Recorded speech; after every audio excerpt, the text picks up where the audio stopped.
Assalamualaikum warahmatullahi wabarakatuh. Halo semuanya, perkenalkan nama saya Zakia Putri. Saya berasal dari kelas fase F11 1. Nah, di sini saya akan memberikan sedikit materi yang bisa saya sampaikan. Materi yang saya sampaikan menguatkan kerukunan melalui toleransi dan memeliharanya dalam kehidupan manusia. Nah, kita akan membahasnya nih. Nah, sebelum itu kalian udah tahu belum toleransi itu apa sih? Pentingnya toleransi itu apa sih teman-teman? Kenapa kita harus bertoleransi? Nah, kita akan membahasnya di video kali ini. Nah, toleransi atau yang bisa kita sebut tasyamuh adalah menghargai orang lain yang berbeda, baik pendapat, kepercayaan, kebiasaan, dan sebagainya dengan pendiriannya sendiri. Orang yang toleran adalah orang yang memiliki kesabaran, kelapangan dada, dan daya tahan. Toleransi mengandung makna yang menerima dan menghormati perbedaan tanpa menghakimi atau berusaha untuk mengubah keyakinan orang lain. Nah, meskipun kita mungkin tidak sepenuhnya setuju dengan pandangan ini, tapi kita harus bersikap toleransi pada sesama manusia.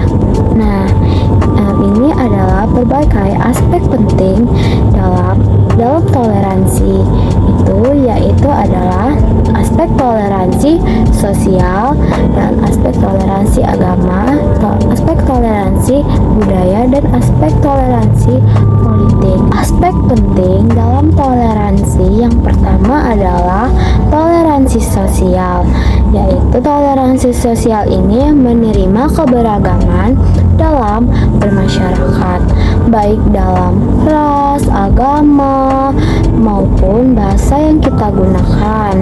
Nah, toleransi sosial ini mendorong hidup yang berdampingan secara damai, meskipun adanya perbedaan antar sesama manusia. Nah, yang kedua adalah toleransi agama. Toleransi agama ini menghargai kebebasan setiap individu dalam menjalankan keyakinan agamanya. Meskipun berbeda, agama setiap orang berhak untuk memilih dan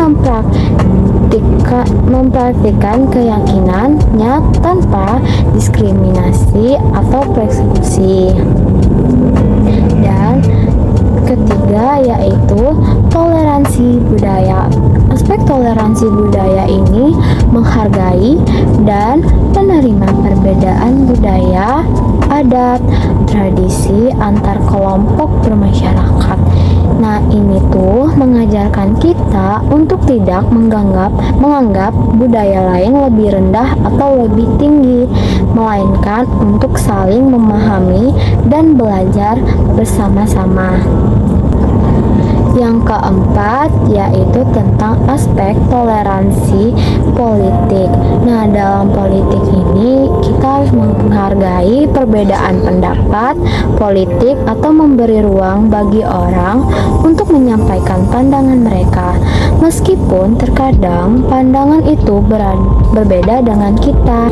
Nah, teman-teman, toleransi itu ternyata penting untuk menciptakan masyarakat yang damai, harmonis, dan adil di dalam perbedaan tidak menjadi alasan untuk konflik, tetapi justru menjadi kekuatan untuk saling memperkaya.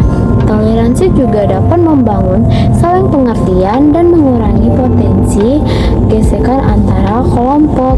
Namun, toleransi bukan berarti kita harus setuju dengan segala hal, melainkan mampu menghormati perbedaan dan menjalani hidup dengan rasa saling menghargai.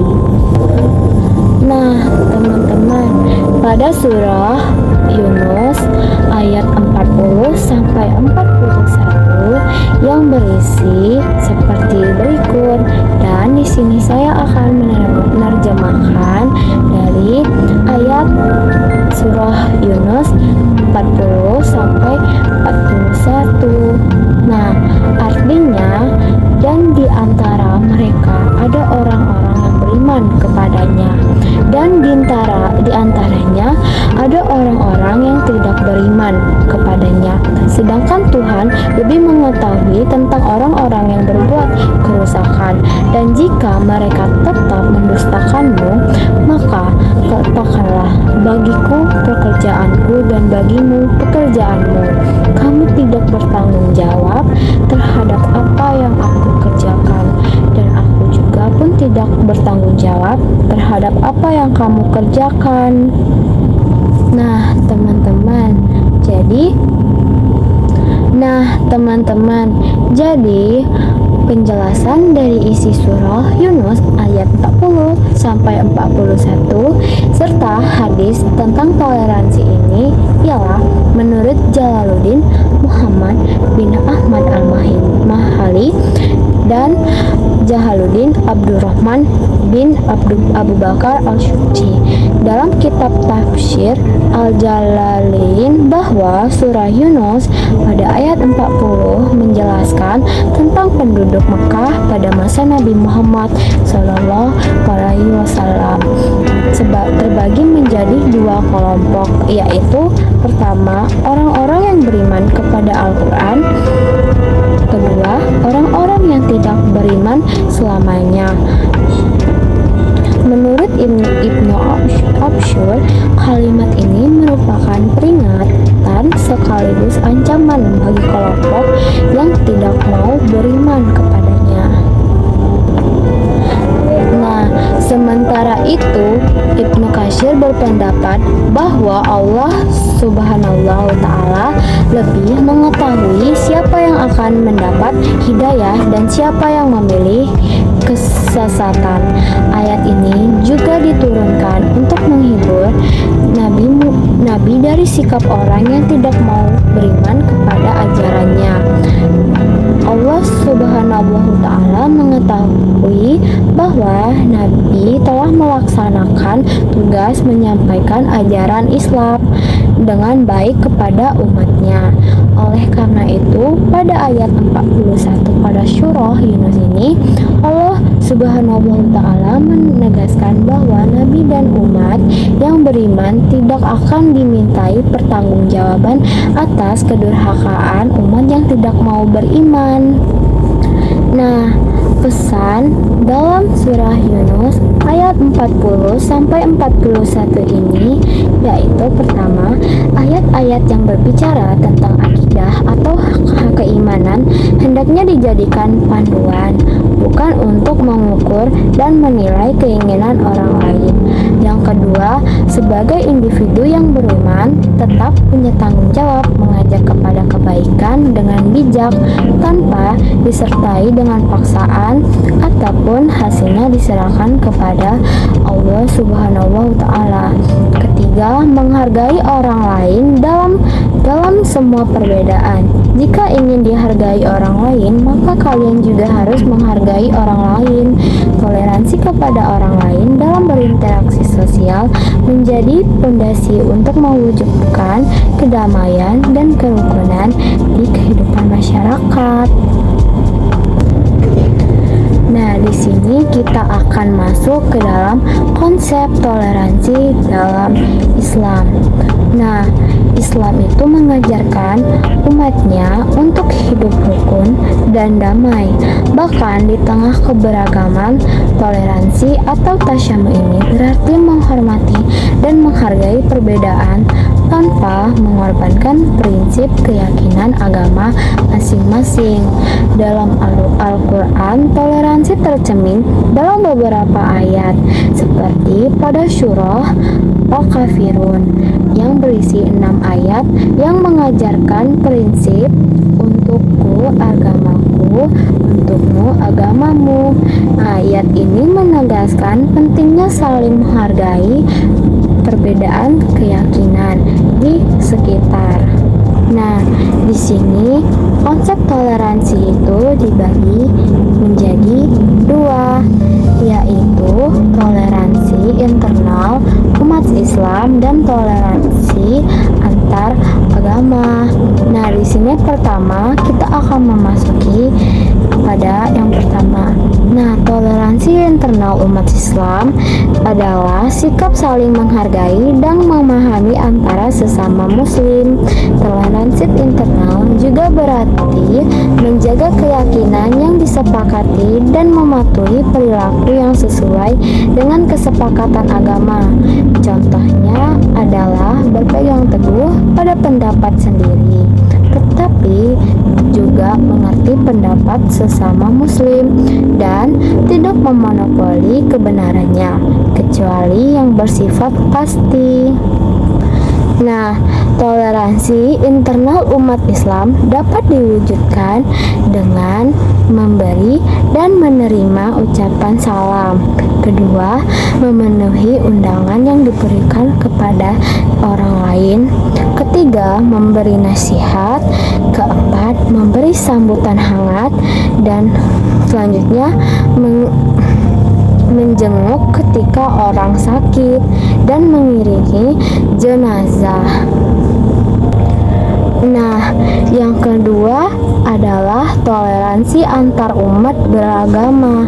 Nah, toleransi antar umat beragama adalah sikap saling menghormati, memahami, dan menerima perbedaan keyakinan agama. Toleransi ini penting untuk dimiliki setiap orang, terutama dalam masyarakat multikultural seperti Indonesia. Contohnya, tidak memaksakan keyakinan agama, tidak mencela atau menghina agama lain, dan tidak mengganggu aktivitas agama orang lain. Nah, toleransi antar umat beragama ini adapun tuntun agama tentang toleransi antar umat beragama. Nah, dapat ditemukan pada surah Al-Mumtahanah ayat 8 yang berisi berikut ini. Allah tidak melarang kamu berbuat baik dan berlaku adil terhadap orang lain yang tidak memerangimu dalam urusan agama dan tidak mengusir kamu dari kampung halamanmu. Sesungguhnya Allah mencintai orang-orang yang berlaku adil pada surah Al-Mumtahanah pada ayat 8. Nah, contoh sikap toleransi yang dilakukan oleh Nabi Muhammad kepada non-muslim tertuang dalam hadis, yaitu dari Abu Hurairah bahwa Al-Tufail bin Amir menemui Nabi Muhammad SAW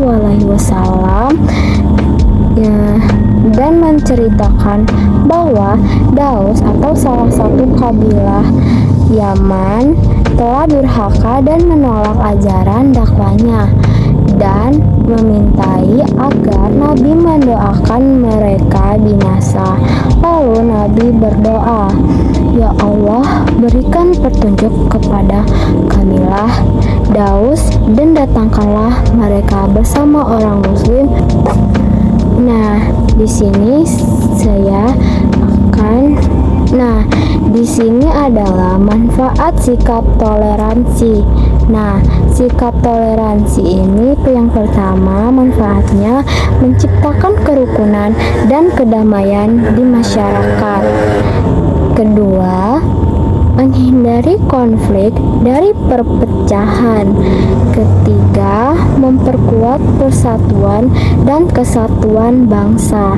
Keempat, membantu membangun kerjasama untuk mencapai tujuan bersama.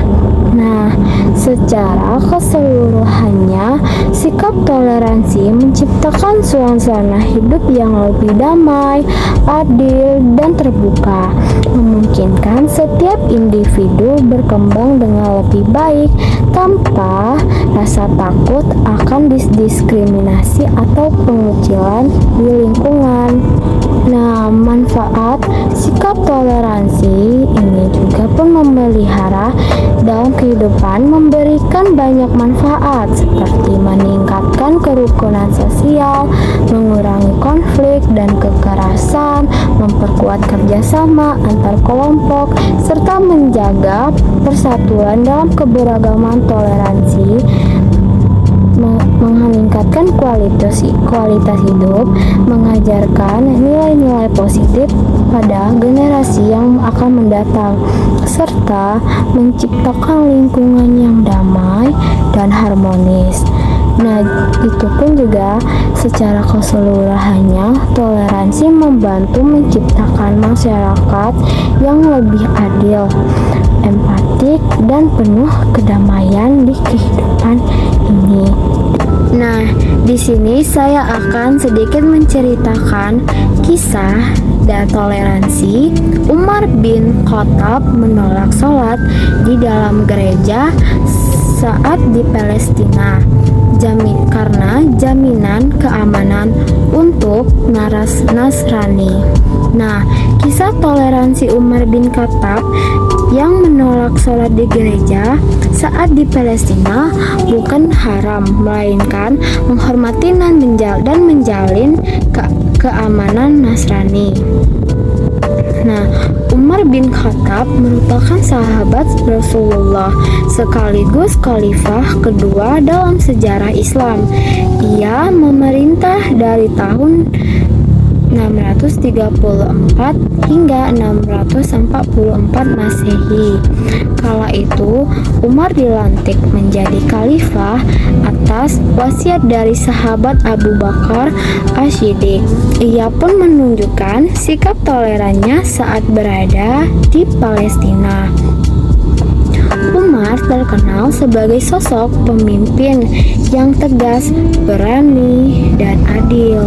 Selain itu, ia juga termasuk orang yang sangat cerdas dan berintegritas tinggi loh. Nah, pemerintahan Umar berlangsung selama 10 tahun 6 bulan. Pada masa itu, Islam berkembang cukup pesat. Wilayah kekuasaan Islam semakin luas yang meliputi yaitu Jazirah Arab, Persia, Suriah, dan Yordania, hingga Palestina. Dan pada tahun ke-18 Hijriah, wilayah Yundisapur, Raha, Simsat, Haran, Hashimi, dan sebagian Jazirah Arab telah takluk di bawah kekuasaan Umar bin Khattab, sehingga akhirnya Islam di bawah pemerintahan Umar menjadi kekuatan dunia baru setelah Romawi dan Persia.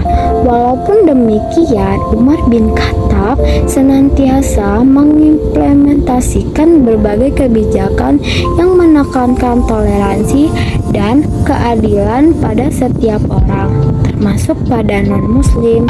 Umar senantiasa memastikan hak-hak minoritas terpenuhi, termasuk orang-orang Yahudi dan Nasrani atau Kristen diakui dan dijaga di bawah pemerintahannya.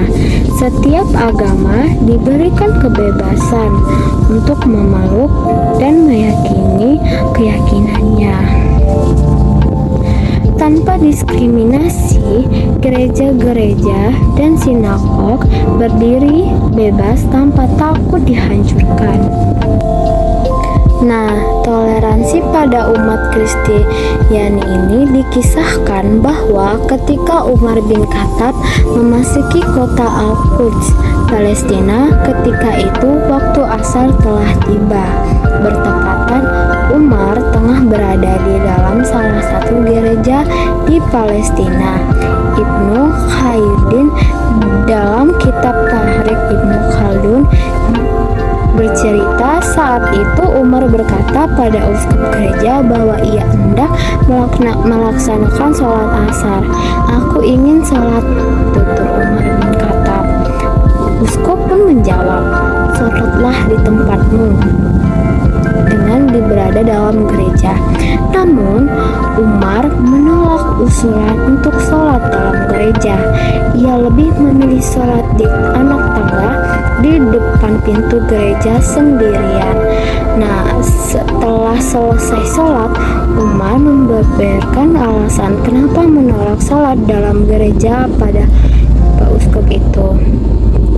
Ia berkata, "Seandainya aku sholat di dalam gereja, nanti para kaum muslimin akan mengambil gereja ini dan mengalihfungsikan menjadi masjid." Dengan alasan di sini Umar sholat.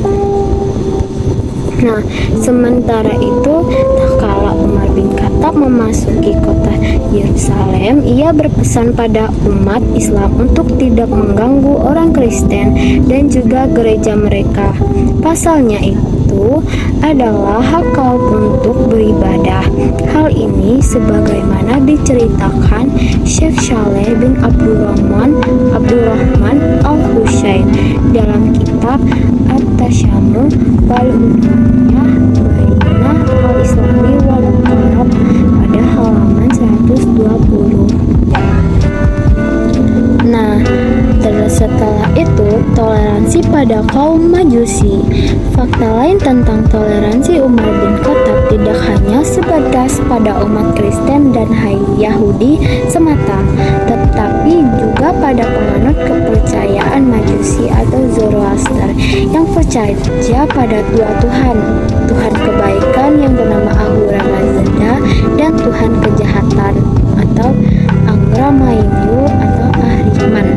Hal tersebut seperti diungkapkan oleh Profesor Quraish Shihab dalam buku Toleransi, Ketuhanan, Kemanusiaan, dan Keberagaman pada halaman 116. Hal itu terbukti ketika Islam sudah menguasai Persia yang mayoritas penduduk aslinya menganut agama Majusi.